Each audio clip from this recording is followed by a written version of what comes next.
Hi friends, ఈ నవరాత్రుల రోజుల్లో ఈ కోటి గౌరమ్మ అనేది స్టార్ట్ చేశామండి. అందరం ఇక్కడ వనస్థలిపురంలో కన్యకా పరమేశ్వరి గుళ్ళో అందరం చేస్తున్నాము. అయితే ఇట్లాగే ఈ పసుపులుగా చిన్న చిన్నగా మన శనగ్గింజలంతా చేసుకోవాలి. అయితే అట్లాగే ఈ నవరాత్రుల్లో పసుపుకు పారాన్ని పెట్టుకోవటం, కాళ్ళకు పట్టీలు పెట్టుకొని కాళ్ళకు పసుపు రాసుకొని పారాన్ని పెట్టుకొని చేతి నిండా గాజులు వేసుకొని చక్కగా మంచిగా ముత్తైదులాగా రెడీ అయ్యి మంచిగా పట్టు చీరలు కట్టుకోండి. అందరు మంచిగా రెడీ అవ్వండి. అలాగే ఈ కోటి గౌరమ్మల కార్యక్రమం కూడా స్టార్ట్ చేసామండి అందరం నవరాత్రులలో.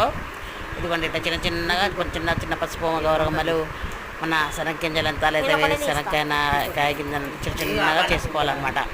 ఇట్లా కోటి చేయాలి. అయితే మనకు తోచినంత మినిమం 11,000 అండి, మ్యాక్సిమం ఎంతైనా చేయొచ్చు. అలా అందరము చేస్తున్నాము.